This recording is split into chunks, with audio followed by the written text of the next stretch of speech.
Vamos a orar por la palabra.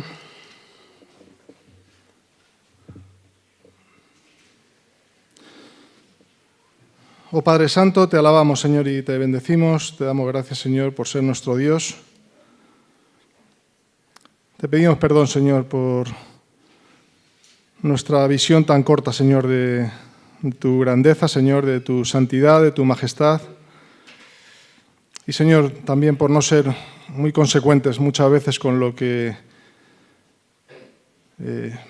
vivimos, que no se corresponde con lo que cantamos. Decimos que Jesús es nuestro todo y muchas veces, Señor, al salir de la iglesia nos olvidamos, Señor, del Dios tan grande y de la salvación tan inmerecida que Cristo ganó en aquella cruz, Señor. Ayúdanos, Señor, a ver, como hemos visto también esta mañana, nuestra pecaminosidad y tu santidad, Señor, el contraste que nos permites ver, Señor, al poder acercarnos a ti a través de Cristo, Señor, y lo hacemos en esta mañana a través suyo, con temor y temblor ante tu palabra, y pedimos, Señor, que nos ayudes a ver en aquellas cosas, Señor, que seguimos fallando, que como discípulos, Señor, tuyos, tenemos que seguir trabajando, Señor, en base a tu palabra y por medio de tu Santo Espíritu, Señor, obrando en cada uno de tus hijos. Pues bendice tu palabra en esta mañana y ayúdame, Señor, a exponerla con claridad, Señor, y fidelidad. Te amamos, Señor, por ser nuestro Dios y exaltamos tu nombre. Te lo pedimos todo en el precioso y bendito nombre de tu Hijo amado, en el cual te complaces, Cristo Jesús. Amén.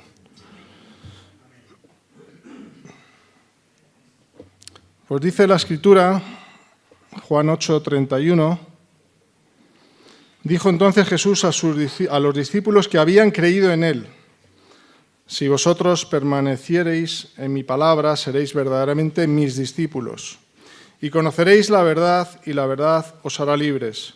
Le respondieron: linaje de Abraham somos, y jamás hemos sido esclavos de nadie. ¿Cómo dices tú, seréis libres? Jesús les respondió: de cierto os digo que todo aquel que hace pecado, esclavo es del pecado. Y el esclavo no queda en casa para siempre, el Hijo sí queda para siempre. Así que, si el Hijo os libertare, seréis verdaderamente libres. Sé que sois descendientes de Abraham, pero procuráis matarme, porque mi palabra no haya cabida en vosotros. Yo hablo lo que he visto cerca del Padre, y vosotros hacéis, lo que habéis oído cerca de vuestro padre. Sois de vuestro padre el diablo. Respondieron y le dijeron: nuestro padre es Abraham. Jesús le dijo: si fueseis hijos de Abraham, las obras de Abraham haríais. Pero ahora procuráis matarme a mí, hombre que os he hablado la verdad, la cual he oído de Dios. No hizo esto Abraham. Vosotros hacéis las obras de vuestro padre. Entonces le dijeron: nosotros no somos nacidos de fornicación, un padre tenemos, que es Dios. Jesús entonces les dijo: si vuestro padre fuese Dios, ciertamente me amaríais, porque yo de Dios he salido y he venido, pues no he venido de mí mismo, sino que Él me envió. ¿Por qué no entendéis mi lenguaje? Porque no podéis escuchar mi palabra. Vosotros sois de vuestro padre el diablo, y los deseos de vuestro padre queréis hacer.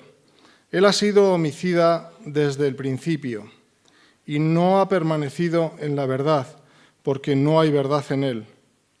Cuando habla mentira, de suyo habla, porque es mentiroso y padre de mentira.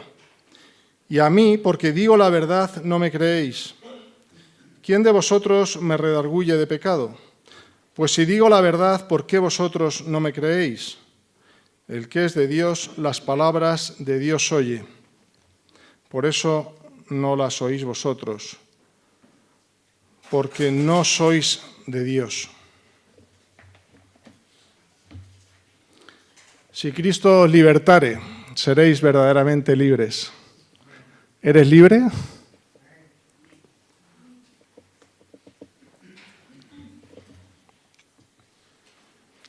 Vivimos en un mundo donde unos pocos controlan a la mayoría. Somos bombardeados por todo tipo de información, publicidad.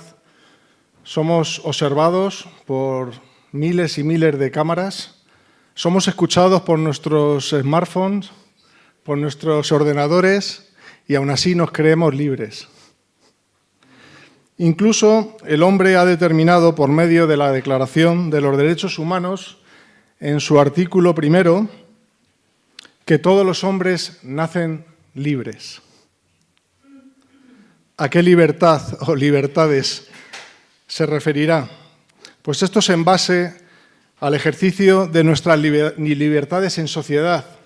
Es cierto que somos libres en nuestra libertad de expresión, somos libres en nuestro derecho de profesar la fe que elegimos, somos libres en ejercer nuestro derecho a voto, de a qué gobernantes escogeremos, pero muchos en esta mañana estaréis en desacuerdo conmigo, porque venir de lugares de vuestros países de origen donde estos propios derechos han sido vulnerados. Así que tengo mis reservas contra esta declaración de los derechos humanos. ¿Realmente el hombre por naturaleza es libre? Vamos a ver lo que nos dice el texto. Y debemos de ponernos en contexto, otra vez en el pasaje. Jesús se encuentra a tan solo unos meses de finalizar su ministerio público. El Señor ha afirmado en diversas ocasiones que es el Mesías profetizado en el Antiguo Testamento. Lo había evidenciado por medio de milagros y de los hechos, por medio de sus enseñanzas. Había quedado claro que Él era el Hijo de Dios. Pero los líderes religiosos y muchos del pueblo le rechazan y no creen en Él. Pero vemos en este texto que hay otros que sí. Hay otros que sí. Dice el texto que creyeron en Él. Lo podemos ver en el versículo 30. Si retrocedemos un versículo, dice, hablando Él estas cosas, muchos creyeron en Él. Y el 31, dijo entonces Jesús a los que habían creído en Él. ¿Eran estos judíos que creyeron en Jesús verdaderos creyentes? ¿Qué pensáis? Pues por la respuesta que el Señor les da, estos judíos que aparentemente habían creído en Él, le habían aceptado con su mente, pero no con su corazón. No sabían que tenían delante aquel que había venido a liberarlos de su verdadera esclavitud. Ya vimos en el 2:24 que la gente se maravillaba y se acercaban a Él, pero Jesús no se fiaba de ellos, no confiaba en ellos porque conocía a todos, conocía sus corazones. Muchos son los que se acercan después del sermón y te dicen, ¡oh, qué sermón más maravilloso! Pues, hermano, no nos ayuda que nos digáis eso. Si vuestra vida no cambia, no nos ayuda que nos digáis, ¡qué gran sermón! Preferimos ver cambios, los cambios que hace la palabra en cada uno. Y se agradece cuando nos decís, oye, me ha gustado el sermón, se agradece, pero de verdad, igual que la palabra obra un cambio en el que la estudia y la predica, nuestro deseo es que esta palabra transforme los corazones de los que la reciben. Y muchos son los que la oyen y se maravillan y se van. Y los que llevamos muchos años en la fe hemos visto pasar a muchos que vienen emocionados, pero esa emoción muchas veces se evapora. ¿Era, por tanto, la fe de estos una fe salvadora? ¿La fe de estos judíos que habían creído en Él era una fe salvífica o era una fe superficial, una fe emocional? Una fe en la fe. ¿Sabéis lo que es esto? Una fe en mi propia fe, en lo que yo soy.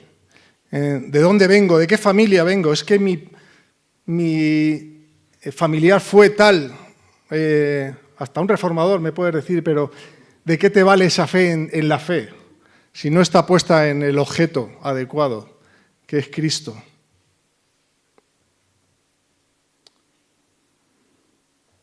Ellos se creían libres, pero en realidad eran esclavos del pecado. Así que podemos dividir el texto en esta mañana en 3 bloques. El primero es del versículo 31 al 36, donde vemos que solo el Hijo libera de la esclavitud del pecado. En segundo lugar, vamos a ver cómo, de los versículos 37 al 47, cómo solo por medio de Cristo podemos llamarnos hijos de Dios. Y en último lugar, de los versículos 48 al 59, veremos cómo solo el Hijo eterno de Dios puede dar vida eterna. Si el Hijo os libertare, primer requisito que le pedimos a la gente cuando les predicamos el Evangelio, cree en el Señor Jesucristo y serás salvo. ¿Y es esto suficiente? Bueno, en parte, porque los demonios creen y tiemblan también. Entonces, ¿qué pasa? ¿Se salvan también los demonios? No es suficiente el creer, hace falta algo más. ¿Cómo podemos saber si la fe de esa persona que dice creer es verdadera o falsa? Pues en la evangelización todo va bien hasta que rebasas una barrera, hasta que le dices a las personas que la Biblia dice, Romanos 3:23, que por cuanto todos pecaron, están destituidos de la gloria de Dios. Cuando tú le dices a una persona que es pecadora, te dice, perdona, que yo no soy pecador, yo no soy una persona mala, yo me dedico a hacer buenas obras. ¿Qué me estás diciendo de que soy pecador?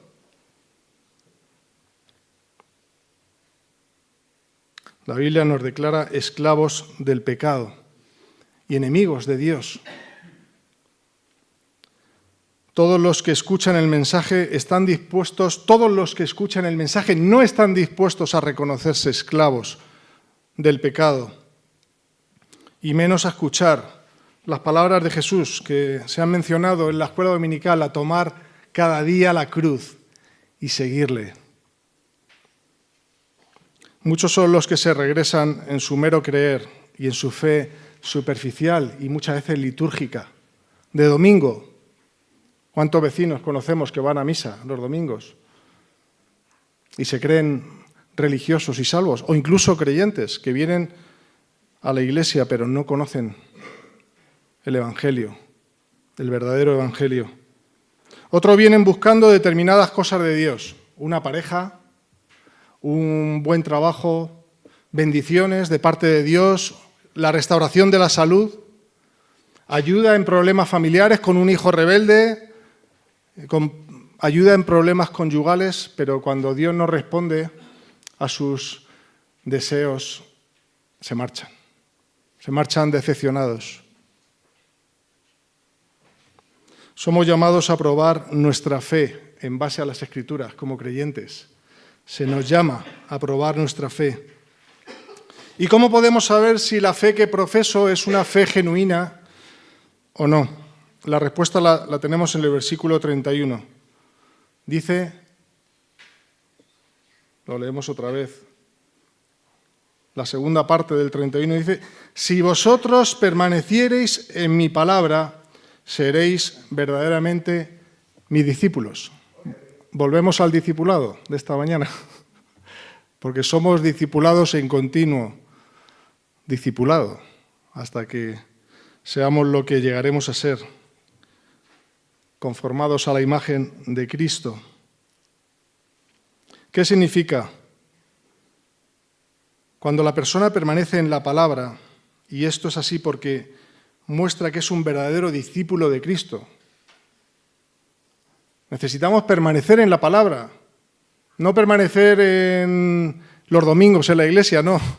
Necesitamos entre semana permanecer en la palabra. Y veremos por qué y qué significa permanecer en la palabra. Muchos, como he dicho, desean convertirse en discípulos. Y algunos comienzan bien. Pero al igual que un maratón, no se trata de comenzar bien. No, pues, por salir el primero en un maratón no significa que vayas a ganar, sino lo importante es permanecer en la carrera. Lo importante es llegar al final. Y somos llamados por Cristo a perseverar. ¿A perseverar en qué? Pues en abrir cada día en nuestros hogares, tanto de manera individual como a los padres o madres, abrir la palabra y enseñar, pero primeramente alimentarnos nosotros cada día de la palabra. Y no solo eso, sino hacer de la palabra nuestra norma de vida. No vale con conocer la palabra. ¿Cuántos teólogos, cuántos intelectuales, cuántos ateos conocen más Biblia que muchos creyentes? Pero no vale con eso. Tenemos que hacer de la palabra nuestra norma de vida. No vale decir, no me leo la Biblia en un año, no. Es mejor que apliques un versículo cada día, que cumplas un reto. Eso no sirve de nada. Permanecer en la palabra es la prueba segura de la gracia de Dios en tu vida. El tiempo y el uso ponen a prueba los metales y demuestran si son de ley o si es un mero chapado. Hay mucho cristiano chapado, pero no regenerado, no renacido. Y es de lo que tenemos que huir o tenemos que tener en cuenta si nosotros realmente, si nuestra fe es genuina. De otro modo, donde hay vida espiritual, hay permanencia y perseverancia. Si permanecéis en mi palabra, dice el Señor, seréis verdaderamente mis discípulos y conoceréis la verdad. ¿Y qué es la verdad? Una pregunta que se repite en las Escrituras y que le hacían a Jesús, ¿no? ¿Y qué es la verdad? Y la tenían delante y no podían reconocerla. Jesucristo es la verdad. Juan 14:5, ¿qué dice? Yo soy el camino, la verdad y la vida, y nadie viene al Padre si no es por mí.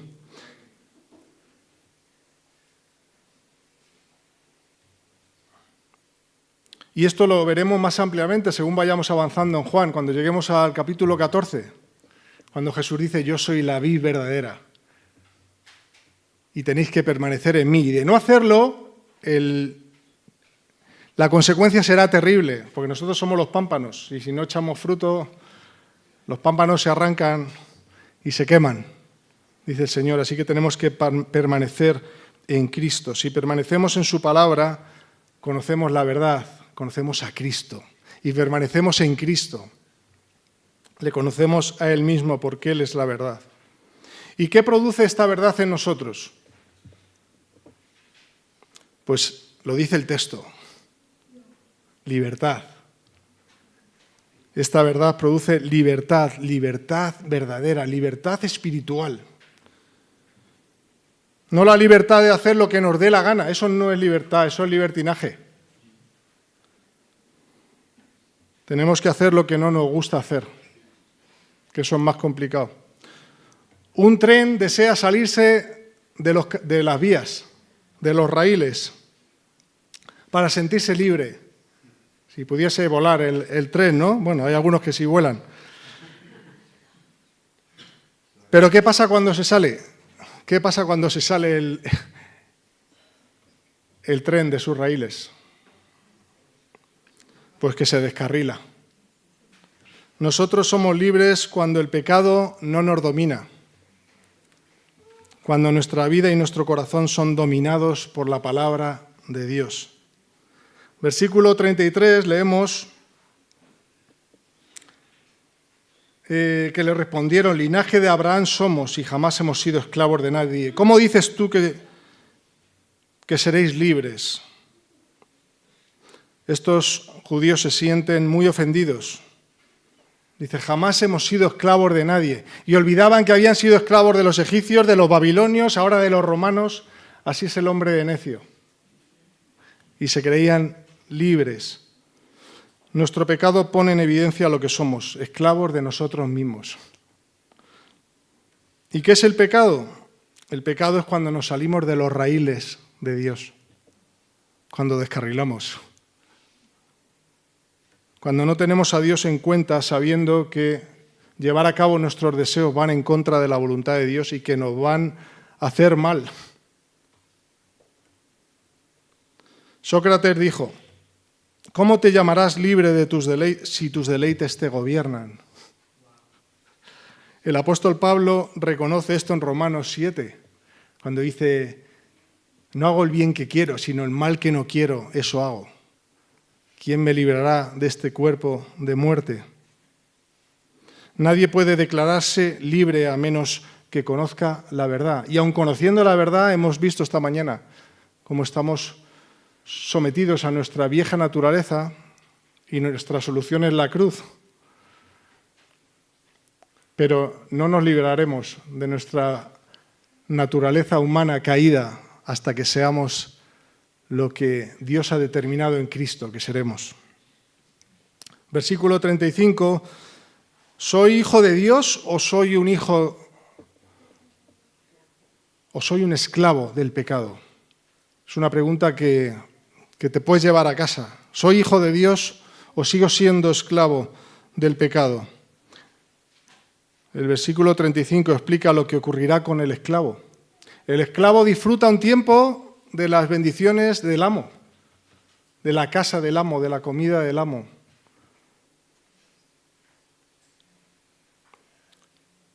Pero no para siempre. Puede ser vendido en cualquier momento, puede ser expulsado de la casa y será echado en el momento que menos lo espere, porque el esclavo ha servido al pecado y será echado de la presencia de Dios. Muchos son los que ignoran que el pecado es el más duro de los amos. Dice Juan Carlos Ray: desdicha y decepción nos dará por el camino, desesperación y el mismo infierno a su término. Ese será el último salario que pagará el pecado a todos los que le sirven. Qué terrible, ¿verdad?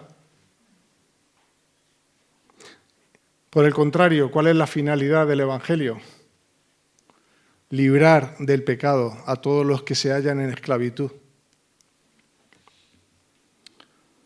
¿Y dónde reside la verdadera libertad del creyente verdadero? ¿Dónde reside nuestra libertad? El versículo 36 dice que la verdadera liberación viene por medio de Cristo. Podemos leer más de esto en Isaías 53, un pasaje que a muchos nos maravilla. Dice: mas él herido fue por nuestras transgresiones, nuestras rebeliones, molido fue por nuestros pecados. El castigo de nuestra paz fue sobre él, y por su llaga fuimos curados. Todos nos descarriamos como ovejas, cada cual se apartó por su camino, mas Jehová cargó en él nuestro pecado, el pecado de todos nosotros. Y yo he de preguntarte: ¿eres ya libre? ¿Has sido liberado por Cristo? Por años he experimentado una de las realidades más impresionantes del Evangelio en prisión. Y yo sé que alguien va a decir amén a esto. ¿Sabéis cuál es uno de los versículos favoritos de alguien que conoce el Evangelio en la cárcel? Juan 8:36, lo puedes buscar. ¿Qué dice Juan 8:36? Si el Hijo os libertare, seréis verdaderamente libres. ¿Sabéis cuántos me han dicho: hermano, doy gracias a Dios porque Cristo ha permitido que entre en prisión para conocer el Evangelio? ¡Wow! ¿Cómo es posible esto? Que alguien en prisión pueda llegar a tal conclusión, cuando algunos viviendo en libertad son esclavos y algunos que están presos son libres. Esto que parece una paradoja es una realidad. Y cuando un preso te dice esto, que soy libre, agarrándose a las rejas, esto es para dar gloria a Dios. Porque Él es capaz de liberar al hombre de su esclavitud en cualquier circunstancia. en la peor de sus condiciones. Y esto nos lleva a nuestro segundo punto, versículos 37 al 47. ¿Quiénes son aquellos que, siendo liberados de la culpa, pueden llamarse hijos de Dios? La evidencia de que seamos hijos de Dios o no tiene que ver con que vengas de una familia cristiana o que no hayas faltado a un culto dominical en toda tu vida. No tiene que ver con esto. Los judíos sacan sus argumentos y le dicen, nosotros sí que lo valemos, porque nosotros somos hijos de Abraham, de nuestro padre Abraham. Dice, tenemos un parentesco con Abraham, porque es nuestro padre, pero ignoran que esto no sirve de nada, a menos que compartan la fe, la obediencia y la gracia con la que vivió Abraham, que ellos se desligaban de esto. Tenían un orgullo, como muchos evangélicos hoy, de su tradición. Ellos se creían salvos por el mero hecho de ser hijos de Abraham y olvidaban que la elección que Dios hizo para salvación por medio de Abraham no conllevaba la salvación, a menos, como he dicho, que ellos siguiesen el ejemplo de su padre Abraham. Jesús dice, sí, en sentido físico sois hijos de Abraham.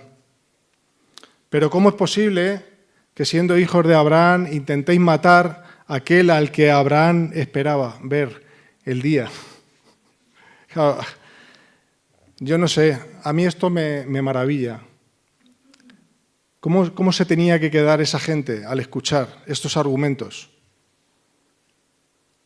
Argumentos totalmente vacíos.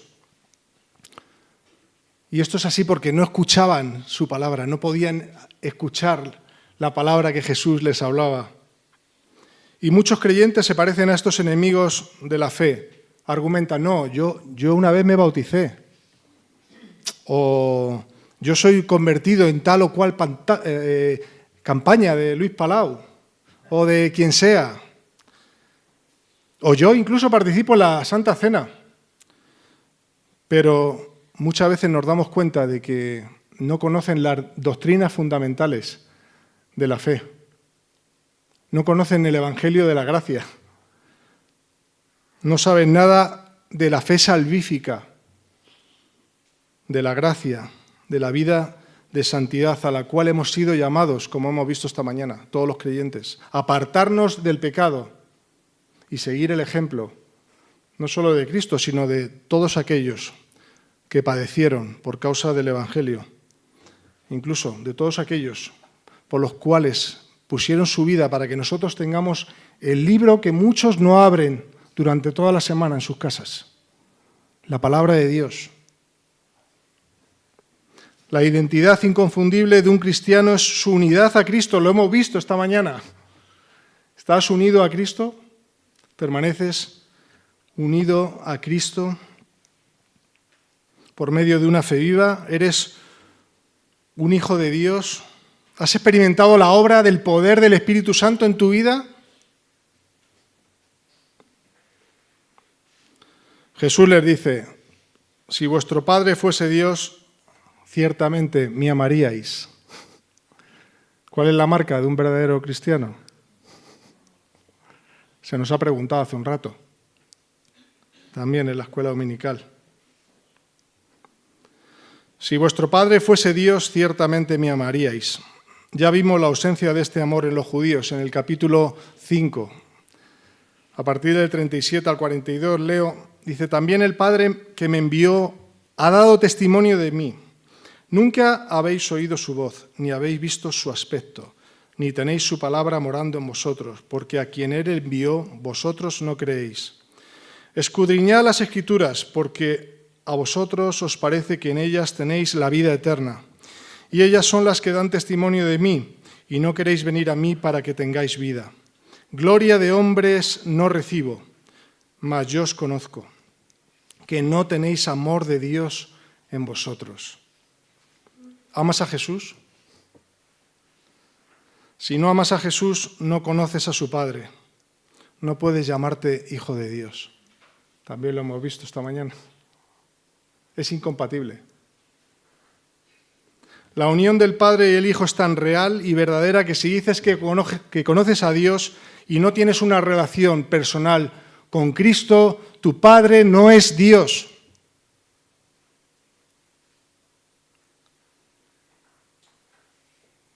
Y no puede ser otro que el mismo diablo.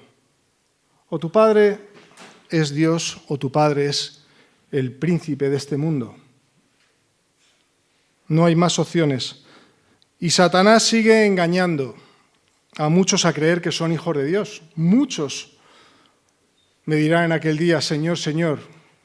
Y el Señor les dirá, apartaos de mí, hacedores de maldad, porque nunca os conocí. Qué terrible, ¿eh? Creo que es más terrible que vivir sin Cristo pensando que tienes a Cristo y no eres cristiano. Vivir engañado. Porque esta es la tarea de Satanás y no empezó y terminó en el Edén, sino que allí lo único que hizo fue comenzar. Satanás sigue engañando, porque es su identidad. Él es el padre de mentira, él es homicida desde el principio y su tarea es apartarte, que te mantengas alejado de la palabra, de la comunión con los hermanos, de servir al Señor, de permanecer en el servicio de Cristo. Dice Romanos 1:25, vamos a leerlo.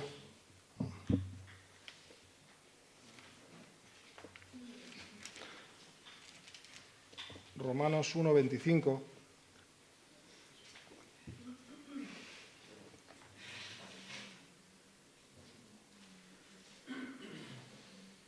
A ver si lo veo.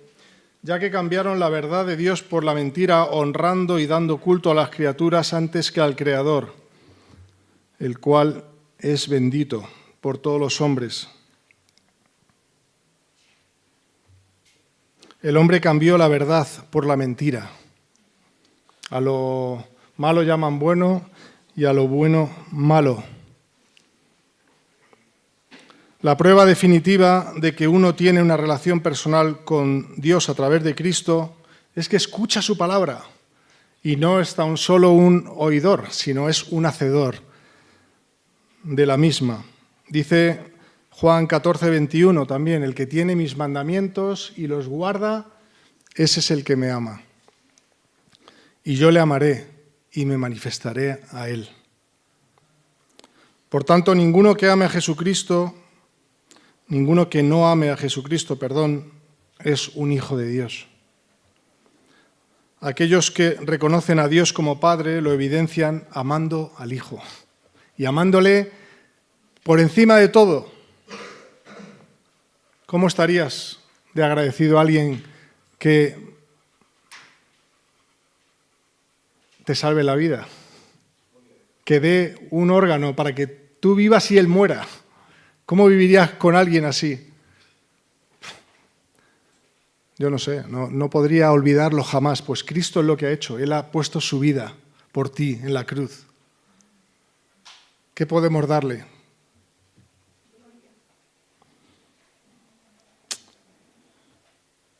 Jesús le reprocha a estos judíos que hacen la obra de su padre el diablo, que no es otra que intentar acabar con su vida. Yo creo que Satanás se frotó las manos cuando vio a Jesús crucificado, pensando que había vencido. Y realmente fue lo contrario, fue su derrota. Pero es lo que os digo, que Él ha venido a robar, a matar, a destruir, a romper los hogares, a romper los matrimonios, a vernos restregados otra vez en el fango donde nos sacó Cristo. Y si pudiera, dice la Escritura, engañaría a los propios creyentes, pero gloria a Dios que eso no puede ocurrir. Y ellos están indignados ante esta acusación de Jesús, de que son hijos del diablo. Y ahora le insultan diciendo, nosotros no somos hijos de fornicación. No he entendido bien este versículo porque no he encontrado en los comentarios, no sé si es que no se mojaban los comentaristas, no sé si hacían alusión al nacimiento de Jesús o a la alegoría de Agar. No lo sé, pero lo que sí sé es que se estaban burlando de Jesús, estaban mofando. Y lo hacen también llamándole samaritano, como vamos a ver, y diciéndole que tiene diablo, y usando las tácticas más sucias que pueden usar los hijos de Satanás, porque esa es su identidad. Así que no nos sorprenda cuando por cristianos padezcamos por predicar el Evangelio, cuando seamos vituperados, como dice Mateo 5, las bienaventuranzas. Bienaventurados seréis cuando por mi causa os persigan y digan toda clase de mal contra vosotros mintiendo, porque nuestro galardón será grande. Y se nos llama a ser sobrios, que también lo hemos mencionado esta mañana, sed sobrios y velad, para que no entremos en tentación, porque el enemigo está cual león rugiente a la vuelta de la puerta, esperando a ver a quién puede devorar. También nos dice la Escritura que Satanás es un enemigo poderoso, pero mayor es el que está en nosotros. Mayor es el que está con nosotros que contra nosotros. Resistid al diablo y huirá de vosotros. Y los hijos del diablo rechazan a Jesús porque él habla la verdad y los desafía. Versículos 46-47. Y les dice, encontrar algún pecado en mí y decírmelo. Si encontráis alguna maldad en mí, alguna acusación contra mí, decídmela. Pero no podían, porque tenían delante al único sin pecado, al Mesías esperado, al Hijo eterno y amado de Dios. Y los que no tenían acusación contra él tampoco la tienen contra nosotros. Ahora, ¿quién nos acusará? Dice Pablo en Romanos 8. ¿Quién puede acusar a los escogidos de Dios? Nadie, ni el propio Satanás. Por medio de la vida libre de pecado, Jesús probó que Él era quien decía ser, el Dios encarnado. ¿Por qué vosotros no me creéis?, les pregunta Jesús. Pues porque no sois de Dios. Esta es la única respuesta a los que no oyen sus palabras. No soportan oír la verdad por la cantidad de prejuicios que tienen en sus mentes, que están oscurecidas. ¿Hay algo que te impide creer hoy? ¿Hay algo que te impida salir de aquí creyendo y confiando en Cristo para salvación? ¿Eres ya libre? Si lo eres, escucha al apóstol Juan, capítulo 1, verso 12. Mas a los que le recibieron, a los que creen en su nombre, les dio potestad de ser hechos hijos de Dios. Solamente por medio de Cristo podemos llamarnos hijos de Dios. Y esto nos lleva al punto 3. Solo por medio de Cristo podemos tener vida eterna. Y esto lo vemos de los versículos 48 al 59. A Jesús le atribuyen una existencia temporal. No veían en él a nadie divino, veían un hombre. Y como se les acaban sus argumentos, comienzan con tácticas sucias. Le insultan diciendo que es samaritano. Había un odio tremendo entre judíos y samaritanos, pero no se daban cuenta que Jesús también había venido a salvar a los samaritanos. Y además que Él es el Dios que no hace acepción de personas. Dice que el que viene a mí, yo no le echo fuera. Después lo califican de endemoniado, de loco. Y de haber podido, hasta lo hubieran apedreado en aquel momento. Y esta es la actitud no solamente de los judíos, sino de aquellos que siguen persiguiendo a los cristianos por ser simplemente hijos de Dios, por predicar la libertad en Cristo. Muchos de nuestros hermanos siguen muriendo, siguen encarcelados, siguen torturados y masacrados por causa del Evangelio, por aquellos que incluso se creen hasta hijos de Dios, y lo hemos visto a lo largo de la historia.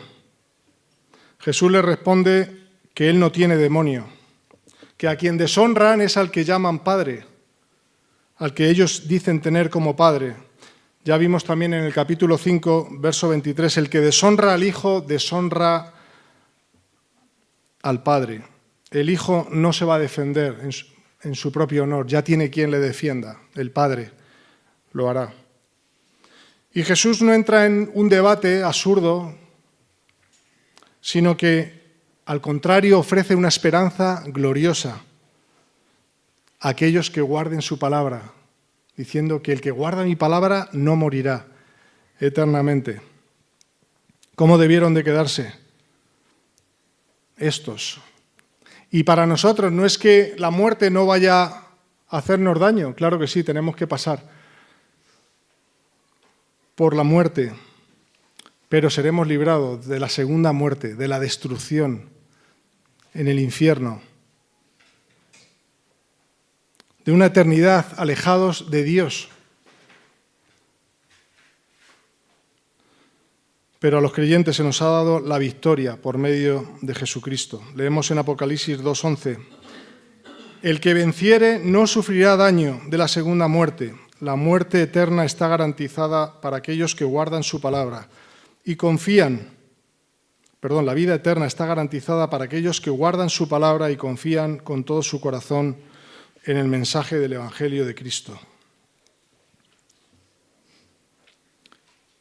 Este pasaje nos muestra el conocimiento que tenía Abraham de Cristo.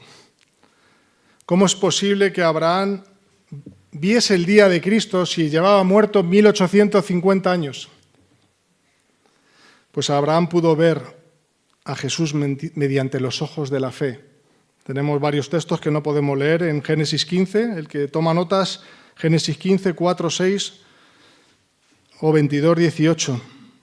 Pero esto es real a la luz de la promesa, de su interpretación de la promesa acerca de Isaac, que por medio de él serían benditas todas las familias, todas las naciones. ¿Cómo es posible que por medio de uno fuesen benditas todas las naciones? Pues esto apuntaba a Cristo. Y Abraham lo creyó, y lo creyó por fe, y su fe le fue contada por justicia. Y ya el remate, Jesús les dice a estos judíos, antes de que Abraham fuese, yo soy. Aquí ya se estaban rasgando las vestiduras y preparando las piedras, porque Jesús con esta declaración se estaba llamando Dios mismo, usando las palabras que Jehová había usado con Moisés siglos antes. Podíamos ver la eternidad de Jesús en Juan 1, el Verbo que existía en la eternidad, la deidad de Cristo en Colosenses.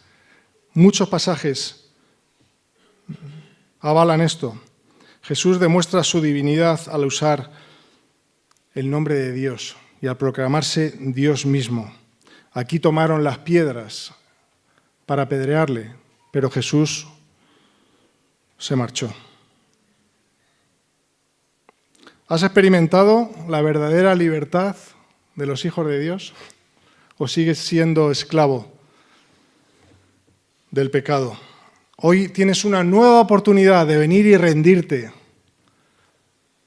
a los pies de la cruz y reconocer a Cristo como Señor y Salvador y libertador de toda esclavitud, el único que puede romper las cadenas del pecado y librarnos del engaño de Satanás. Si Cristo te libertare, serás verdaderamente libre. Concluyo con 1 Corintios 6:20. Dice, porque habéis sido comprados por precio, glorificad pues a Dios en vuestro cuerpo y en vuestro espíritu, los cuales son de Dios. Hemos sido liberados de las cadenas del pecado y de la muerte para servir al Dios vivo y permanecer sirviéndole hasta su venida. Hermanos, no usemos esta libertad para pecar. No nos expongamos a una esclavitud a la que estábamos sometidos. No usemos esta libertad para seguir deseando salirnos de los raíles de Dios y ver cómo nuestra vida descarrila. Que Dios tenga misericordia de nosotros y nos ayude a no olvidar las evidencias que Dios nos ha dejado en su palabra, aquellas que nos muestran al Hijo de Dios como el Verbo encarnado. El Dios que, siendo Dios, se hizo hombre, sin pecado, para acabar clavado en una cruz, humillado, avergonzado, escupido. ¿Para qué? Para que tú y yo seamos librados de la culpa. Bendito ejemplo para los hijos de Dios y bendita gracia del gran yo soy. A Él sea toda la gloria y la alabanza de su pueblo por los siglos de los siglos. Amén.